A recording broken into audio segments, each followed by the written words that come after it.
Hi everyone. If this story surprises you, we'll put a like. Do you agree? Well, then you should watch it to the end. My name is Steve. I'm 34 years old, and in a few days, it will be exactly 10 years since I got divorced, after being married for 2.5 years. I'd like to call it the anniversary of my divorce date. I want to share the story of this date and, as tradition dictates, drink a bottle of sparkling dry wine. But first, let me tell you how I ended up married at 22. 2 years before the wedding, at 20, I started my career as an architect. I worked in the office of a Turkish design company.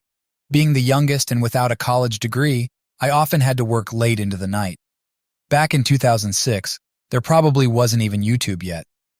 I frequented a dating site called OkCupid, where I met my future wife. She was 2 years younger, studying law in her second year. We exchanged phone numbers and met a couple of days later in the park. After texting and a few more meetings, I was at her place within about 10 days. Once her mother came home earlier than usual. We met.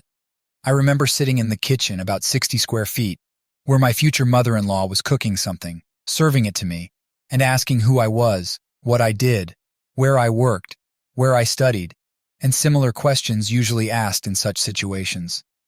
Soon after, we went to meet her grandmother and uncle.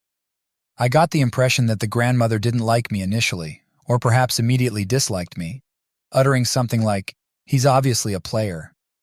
I clearly remember that phrase, but nonetheless, I managed to win the grandmother over and had to answer the same questions as from her mother.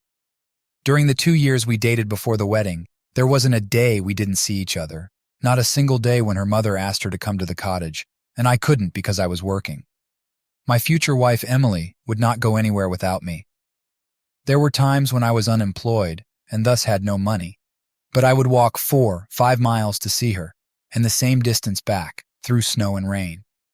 In November on my birthday, I proposed to her. It was a time when it was either start a new level of relationship, so to speak, or end it. I decided to continue, despite having reasons to end it, jealousy and hysteria, but I proposed. The wedding was modest, attended by 35 people in a nice restaurant. I have never liked large events, and that hasn't changed. In 2008, another employment crisis hit. Things went badly, and I suggested just going to the courthouse to get married. Emily agreed, but my mother-in-law said she would cover the expenses. A week before the wedding, I fell ill with a fever, but got back on my feet with medication, and in early March 2008, we had our wedding. So there we were, married. She was finishing her studies, and I was working from home, freelancing for a New York firm. Every week, there were hysterics about where I was going at 7 p.m., even though I was just meeting a client at a mall 5 minutes from home.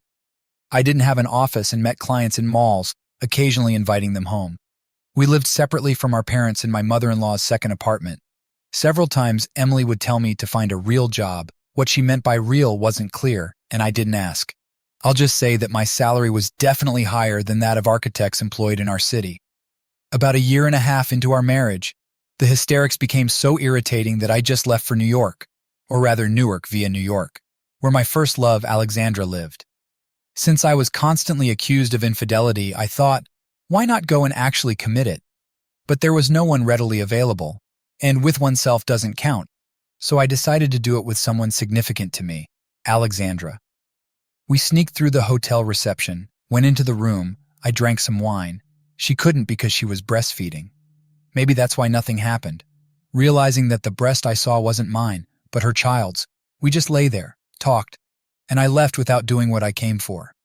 Upon returning to my city and to Emily, I told her I was fed up and we were separating. But later, under the pressure of her promises to stop the hysterics, and she kept her word, we stayed together. Usually when we went shopping for clothes or shoes, she would hug me and thank me as we left the store, regardless of whose money was spent. The last time we went together, she didn't say a word of thanks. Other times, she'd come back from waxing appointments and ask if I found her beautiful.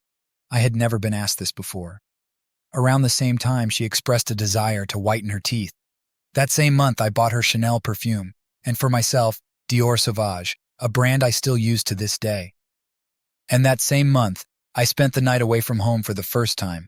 I went scouting a route so I could go there a week later with friends and Emily. It was the first time she let me go on such a trip.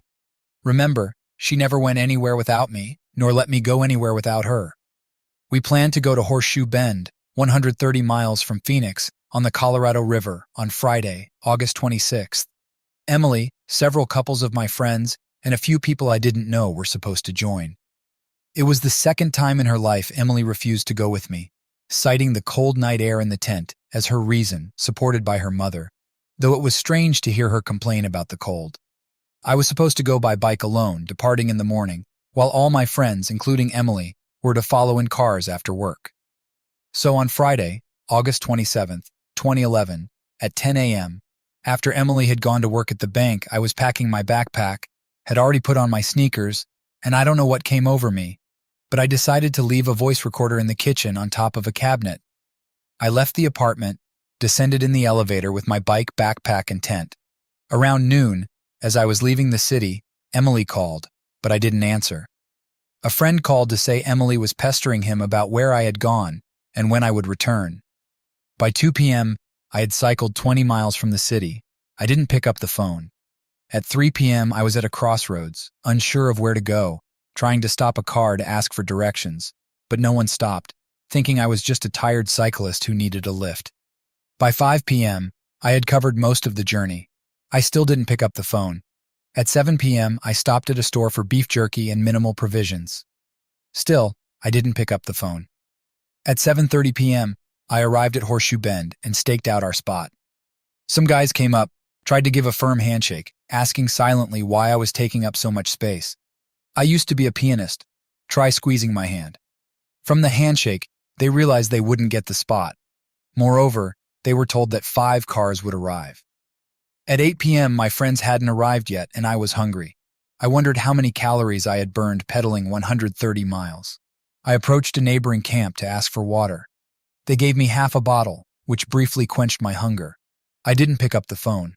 At 8:30 p.m., a strong wind started, and it was about to rain. The neighboring camp packed up their delicious burgers, and I was still hungry. At 8:31 p.m., I still wanted to eat but couldn't leave the camp. It was at least a 30-minute to 1-hour ride to the store with the beef jerky. I thought about digging up worms to eat some protein. At 8:32 p.m., friends on the phone said they were about to leave, although by that time, they should have already been at the site. At midnight, they finally arrived, and I pounced on cookies and beer. One of the girls, Olivia, said Emily had called her. There was nothing to pass on. I didn't pick up the phone. That Saturday, I don't remember much. We were out in nature, grilling meat, drinking beer. I didn't drink much, but I remember nothing. That evening, I went into the tent and cried, not knowing why. The guys were by the fire, and I decided to go home. I packed up as quickly as possible, said goodbye to my friends in the neighboring camp, signaled, and made my way to the highway. I reached a gas station and realized it would take at least 6 hours to get home, and I was under the influence of alcohol. I couldn't make it. I called an Uber, and they drove me home for $250 with my bike in the trunk. I asked to be dropped off near my home because there was construction nearby and a new subway station was being built. I came out of the elevator with my bike, rang the doorbell, but no one opened. I opened the door with my key. No one was home. I called Emily to ask where she was wandering. She replied in a muddled voice that we married too young. I said, "Okay, now come home and we'll talk." She didn't want to and hung up. I called my mother-in-law to ask where her daughter was. My mother-in-law was at the cottage and didn't know anything but promised to call her. After a few more calls, my mother-in-law said Emily was at her apartment where she lives. I went there about 15 minutes from our home. Emily spoke to me through the door. I said, "Have some decency, we're married. Why let the neighbors know our problems?" She opened the door, cried, and said we married too young and needed to live separately. I said, "Fine, no problem, but I would like to know the reason for this hysteria," which had been absent for nearly a year. I asked if perhaps she had cheated on me. She said no, proudly telling people at work that she was married. Well, if not, then not. I left my mother-in-law's apartment and went to our apartment in my mother-in-law's second apartment building. Only then did I remember the voice recorder. I went to the kitchen. Being tall, I could see it from a distance, and I immediately thought that maybe Emily had seen it, hence the hysteria. But no, I had thought until the last that the male voice on the recorder was a plumber or electrician's. On my computer, There was some audio editing software, and I started scrolling through the video track until it was visible that some sounds had appeared in the apartment. Matching the recorder's data with the time, it seemed Emily came home from work earlier, and she was calling me and someone from my friends. I only hear that she was asking when I had left and when I would return, although I remind you, she called, and I didn't answer her calls. Further on the recording, I hear her dial a number. The conversation goes something like this. "Hello, how are you?" I don't hear the respondent. She replies, "I'm at home. What are we going to do?" Then I scroll through the recording. I don't have time to hear everything. I scroll like mad. Here a piece, there women's sighs. Hear a male voice, a cat meows. Everything is mixed up, I don't understand. But I understand that I need to drink beer. You know, beer is not as bad as it might seem, at least for me. For me, alcohol is more like a sedative. I've never been aggressive under the influence. On the contrary, I'm always relaxed. At most, a trip out to a street bar somewhere. Possibly beer saved me from exactly calculated cold actions. But I was drunk. I took myself in hand and decided to listen to everything from beginning to end. By the way, I forgot to say, the voice recorder was very expensive at the time, costing about $200, with a recording time of about 11 hours, long range, covering about 15 feet. I'll try to reproduce the data from that night from the recorder in the city apartment of our young married couple. A call to a man. "Hello, will you come?" "Yes, I'll come." A knock at the door. The door opens. I hear rustling but don't understand from what. Only later I figured it was probably the wrapping from flowers. A cat walks around, meowing. Emily had prepared lasagna. The man, older by about 10 years judging from the text of the conversation, seemed to be newly acquainted as there were questions like whether it was hard for him to work in the prosecutor's office or somewhere in the agencies. The conversation lasted about 3 hours, during which he told her everything about himself, that he had fainted, that his bosses at work were idiots, that he had been to a psychic, that he had stomach problems, and God knows what else. And this man, if he can be called that, wished that they could go together to some psychic. Emily responded positively, and all the while she sympathized with and agreed with his complaints. Then 2 bodies presumably moved, most likely to the living room. Thank heavens, at least it wasn't our bed. I already heard her familiar sighs where I wasn't the initiator, and why specifically the living room, you might ask? Because our bed in the bedroom creaked a lot, and no creaking was heard on the recorder, but maybe I'm wrong. No one will tell me the truth now. At some hour, the recording ended, apparently because the battery in the recorder died. I listened to all this after having had quite a bit to drink. I went again for the second time to my mother-in-law's apartment.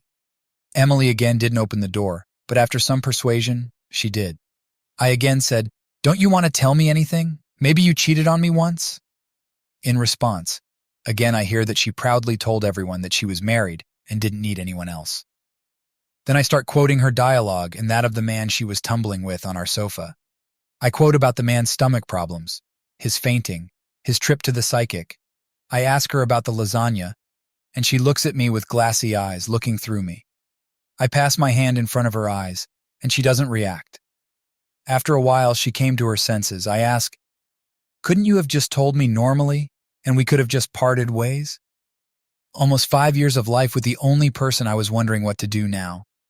Emily replied, "Take a gun and shoot yourself." But where would I get a gun at home? We didn't own firearms. I left, feeling completely shattered. The person I had loved and trusted for so long had not only betrayed me, but was now telling me to end my life over it. I couldn't reconcile this cold, callous person with the sweet girl I had married. It was like she had become a stranger overnight. The next few days were a blur. I moved out of our apartment, crashing on a friend's couch while I figured out my next steps. I knew I wanted a divorce, but the thought of going through the legal process of airing our dirty laundry in court made me sick to my stomach. In the end, I hired a lawyer, and we filed the papers. Emily didn't contest anything, perhaps realizing that with the recording, she didn't have a leg to stand on. The divorce was finalized within a few months, and just like that, my marriage was over. The aftermath was harder than I could have imagined. I threw myself into work, taking on project after project, anything to keep my mind occupied. But at night, alone in my new apartment, the memories would come flooding back. The happy times, the laughter, the love. It all felt tainted now, poisoned by her betrayal. I'm not going to lie and say it was easy to move on. It wasn't. There were days when I couldn't get out of bed, when the pain and anger threatened to consume me. But slowly, with the help of friends, family, and a damn good therapist, I started to heal. I learned to trust again, to open my heart. I even started dating, though I was cautious, guarded. It would take a long time before I was ready for another serious relationship. Now, 10 years later, I can look back on that time with a sense of clarity, even a touch of wisdom. I've realized that what happened says more about her than it does about me. I didn't deserve to be treated like that, no one does. But I also know that I'm stronger for having gone through it. I survived the worst betrayal imaginable, and I came out the other side. Scarred, sure, but also more resilient, more appreciative of the good in my life. So, on this anniversary of my divorce, I'll raise a glass of that sparkling wine. Not to her, not to our failed marriage, but to myself, to my strength, my resilience, my capacity to love and trust and live, even after everything. Because in the end, that's what matters most. Not the pain of the past, but the promise of the future. And I'm ready for whatever it brings. One day, we were attacked by neighbors, one of whom was the manager of a brick factory. Neighbors either above or below had cut off his electricity, but for some reason he thought we, the neighbors across the hall, had done it, and he started banging on our apartment door. I opened the door but immediately closed it because there were 3 thugs, 2 of whom I recognized as they had been regulars at a restaurant I worked at as a waiter a few years ago. Imagine such an unexpected reunion. They recognized me too, and started banging on the door even harder. We called the police, but they didn't come. The next day, being somewhat drunk during the New Year's holidays, I smashed their door, breaking their door handle. A day later, the same guy attacked our door with an axe, trying to break our handle but failed, and the police arrived an hour later. That same week, Emily and I applied for and received licenses for a shotgun and a handgun. I bought a Remington 870 shotgun and a Glock 19 handgun. Since then, I haven't seen that neighbor even once, but his wife greets us very kindly. Of course, Emily found out about the call girls. So, after Emily told me to shoot myself, reminding you she's a lawyer, such a solution would have suited her perfectly. A drunk young husband goes off the rails out of jealousy and shoots himself, and none of her relatives would find out about the affair on the sofa. But as I mentioned before, alcohol is my sedative. The night continued. I left by Uber to the cottage at my mother-in-law's, taking along Behemoth the cat, which I had picked up as a kitten at an Asian market and given to her before our wedding. I was still drunk, and it seems we stopped at stores along the way for another can of beer somewhere right after leaving the city. I asked the driver to stop the car, got out with Behemoth, took him closer to the trees and left him there. We then continued to the cottage. While I was dead drunk, I told my mother-in-law that her daughter had cheated on me. The driver went to get more beer. In that cottage that night, or rather almost morning, there were also my wife's uncle's grandmother and niece. I told it as it was. My mother-in-law and the uncle too, but the niece, a little one, didn't need to know. To the grandmother, I said something like, "The player got played by your granddaughter, remember the player?" Yes, we went into the city. I asked my mother-in-law to give me a couple of weeks to move out of the apartment, but I moved out that same night. Before going to my wife for the second time at my mother-in-law's apartment, I took a spray paint can and wrote on the walls and ceilings with arrows pointing to the sofa, broke the glass in the frame where our wedding photo was, took out the photo and tore it up, poured out the water from the fish tank where a couple of goldfish swam.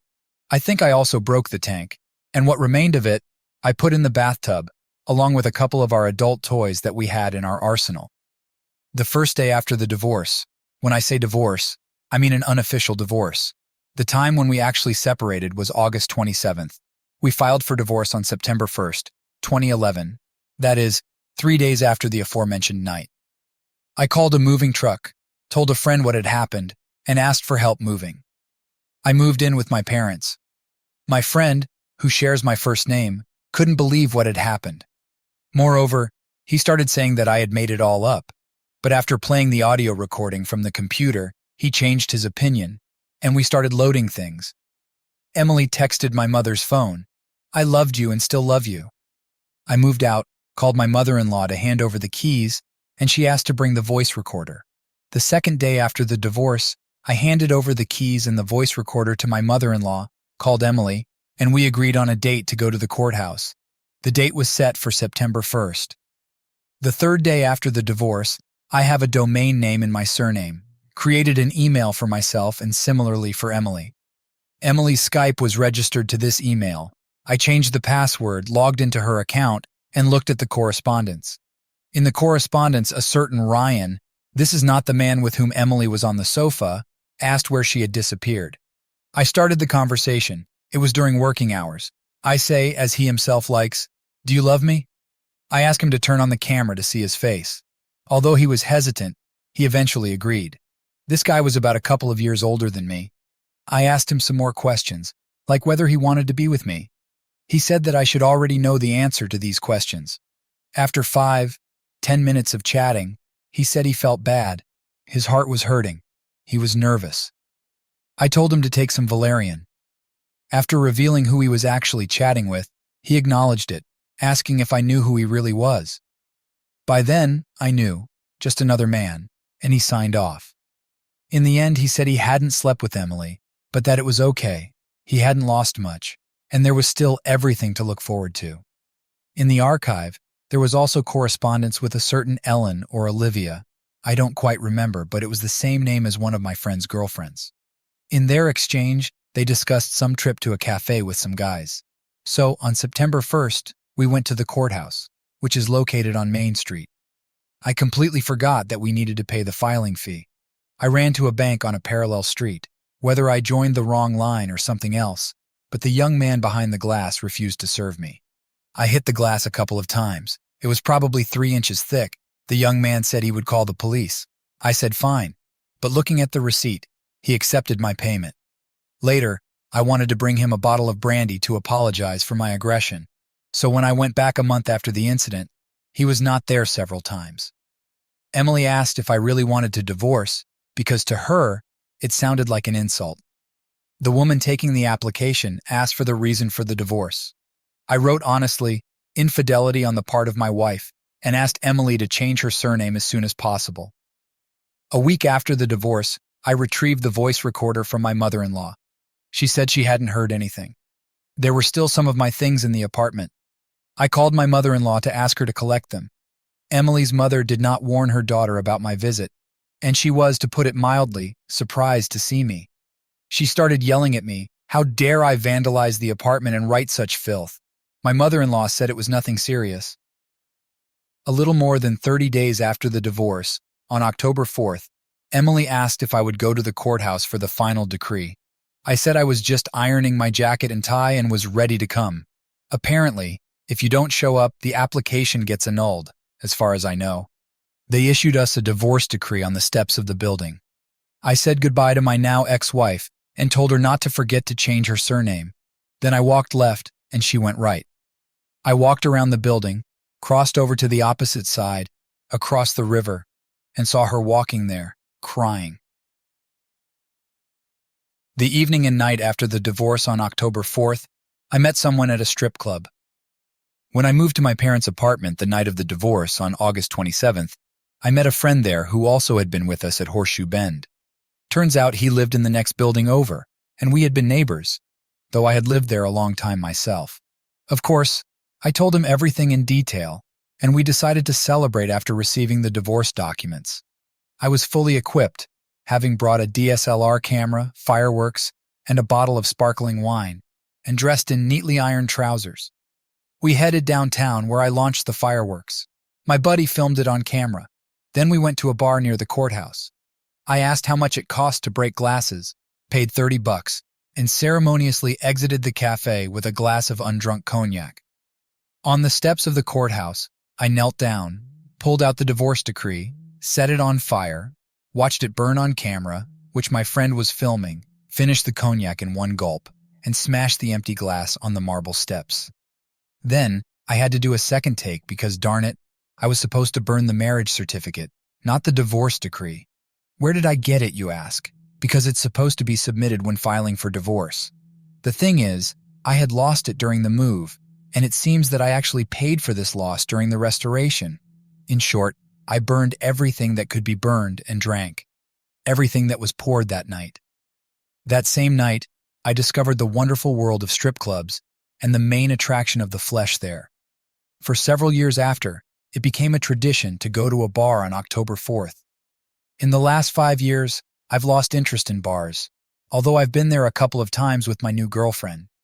Several months, or even a couple of years after the divorce, well-wishers of course reported that my ex-wife remarried 6 months later to the man she was with on the sofa.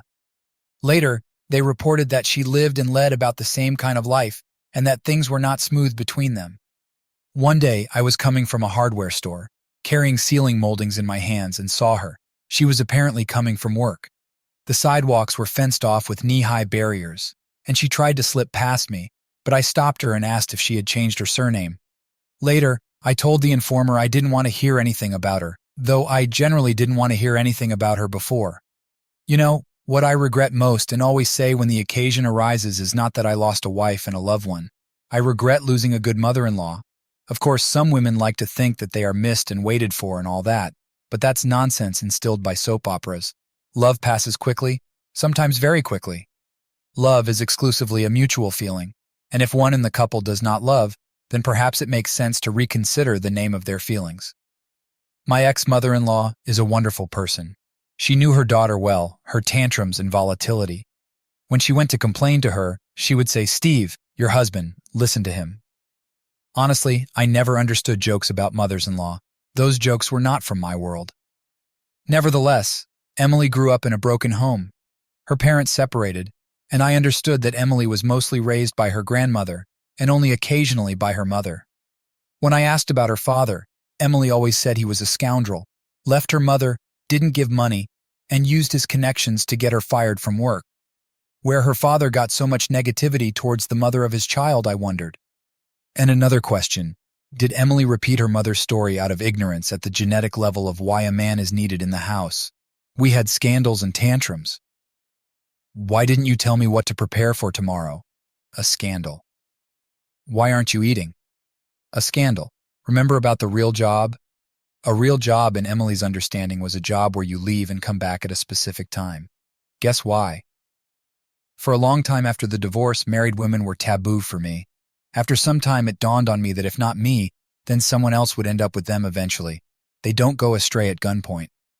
Those two characters, the one from the sofa and from Skype, were men who needed to be constantly pitied, patted on the head, soothed, and given valerian. Unfortunately, I didn't allow myself to be treated that way, and Emily, unfortunately, didn't know how to interact with men of a different kind. If it were socially acceptable to marry a dog for Emily, that would have been the ideal match: scheduled walks to the toilet, eats at the first call, etc. The most painful thing for me at that time was the betrayal by my relatives and friends. The friend whose girlfriend's name was in the Skype archive decided to turn a blind eye. It was more important to him what status car his girlfriend drove than what she did. Relatives, including my father and sister, asked me if I wanted to meet with Emily and talk again. They were interested in making sure I didn't move into their apartment. The financial aspect of the question was more important to them than their son's life. My aunt, who had repeatedly left her husband, always talking about how there's no black and white, only gray, also continued to communicate with Emily, like attracts like. Cutting off communication with close people, that was exactly what was very hard to get through. They sided with Emily. Later, I made new friends. Now I have 4 close friends, one of whom is female. They are wonderful people, someone you can call at 2 in the morning and go for a walk, someone you can call and go to Miami for a couple of weeks, someone you can sit and be silent with all day, and someone you can discuss hobbies and creativity, talk about life with. Emily was not the first girl I dated, but she was the first whose parents I met. Unfortunately, I had no experience with long-term relationships, and relationships during student times for a couple of hours don't count. Everything went smoothly, and for a long time with some minuses for my parents, but I had nothing to compare it to. So why not get married, I thought back then. Several years after the divorce, I clearly understood that hysterical women are actually not normal. There are quite adequate, calm, family-oriented girls. And although I have a lifelong immunity to dealing with hysterics, I am not ready to waste my time on them. In 10 years, I've had several healthy relationships, but for one reason or another, they didn't lead to marriage. And finally, I'll say this. Do not confuse love with infatuation. Do not confuse infatuation with passion. Do not confuse immigration with tourism. And do not confuse family life with commitment-free meetings on Saturdays. On August 27th, I'll drink champagne for everyone to get what they deserve. Those who conduct honest relationships get an honest partner. Those who play a double game get a similar match. And if someone hopes to wear a mask for half their life and then become a decent person, be assured it will all come back like a boomerang, if not to you, then to your children. That's the story. How interesting was the story? Let's discuss it in the comments. If anything, I read everything.